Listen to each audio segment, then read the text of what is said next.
Social Security tax is the biggest tax most Americans pay. I bet you didn't realize that. Which is why not to use Social Security in your retirement projections doesn't make any sense. They're not taking it away. Social Security is an entitlement. It's the biggest tax you pay. Let's dive into this. So my man, I forgot his name, he sent me this article from CNBC addressing Social Security's funding woes will take political compromise. Biden nominee to advisory board. I said, and it was my man Andrew Biggs. Couldn't believe it. I said, hey, I like the fact that that's a good picture, actually. Much better than they had before. Very, what's the word I'm looking for? Very up to snuff relative to the old stuff that they had, like, the old pictures that we used to have you in front of like a blue thing. So it was good stuff. And again, his pearly whites and his big eyes shine. That's fantastic. I'm a huge fan of Andrew Biggs. I've interviewed him a couple times. But anyway, and I was surprised to see that Biden has nominated him for the Social Security Advisory Board. I think that's good.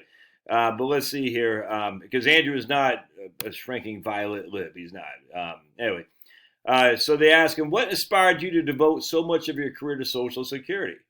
I guess you could think of it in two ways. On one hand, Social Security is extremely important. It's the biggest federal spending program, the biggest. It's the biggest tax most Americans pay, more than the income tax. It's the biggest source of income for most Americans, their retirement. And it's scheduled to be insolvent in less than a decade. Well, about 13 years, actually. It's an extremely important issue. Now, insolvent doesn't mean it has no money. It just means it will not be able to pay every dollar it's obliged to pay.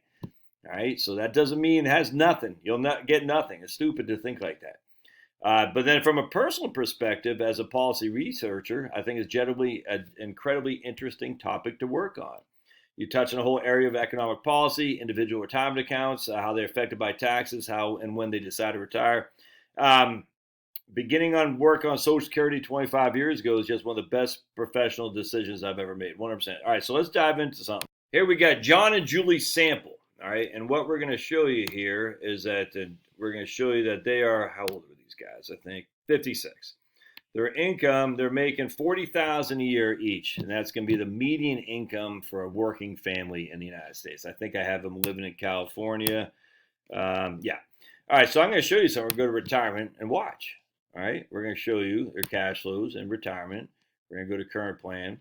$80,000. Their total taxes are $12,000. Where's my calculator? Right here.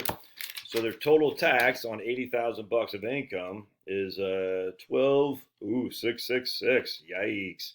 $80,000. Their effective tax rate is 15.8% on their income. Well, let's actually just go to tax rate quick. Effective tax rate. Right there. So we take 8.5 to FICA, 8.5 plus 7.2 plus 2% to state. That's a 17.7% effective tax rate when you factor in, I'm going to show you what, because we have a 401k contributions and whatnot. So right there. And what's the biggest tax? FICA. And then right there at 61, I'm not sure what happened at 61. I don't know. It doesn't matter. But we're going to come back and I'm just going to go to retirement. We're going to go to cash flows and we're going to say tax payment. FICA, the biggest tax they pay. I'm not sure what happened here, why that jumped up so much. Let's see what happened. I don't know. Because they lose the personal exemption. Look at that. I mean, they get the personal exemption back, but they lose the standard deduction. So here we have standard deductions of $27,000. Thanks, President Trump. Unthank you, Sniffy Joe. Once the standard deduction goes away to what it was previous to Trump, and we get our personal exemption back, it's the exemption, we lose about $3,000 of deductions, freaking Sniffy Joe. So we're going to have a tax increase. So I better do another video on that. Yeah, you can see that. So watch. And then look at that. So we go from, that's a $3,000 tax increase. Thanks, Sniffy Joe. I'm not raising taxes on anybody with less than $400,000. Anyway, he'll be gone by then anyway. But there you go. Interesting. But as you can see right here, we're dealing with the numbers that they are today, and FICA is the biggest tax we pay. Interesting, huh? So to say, and I think I had him putting in, let's see, go to summary. I think I had them saving 10%. Yeah, so 10% of their income is being put into. I thought I had it for both. That's not 10. Oh, yes, they're making $40,000 each. That's right. So they are putting 10% to the 401k. So there you go, man. The biggest tax most Americans pay is Social Security. They're not getting rid of Social Security. It's not going to happen. Stop it. Stop it.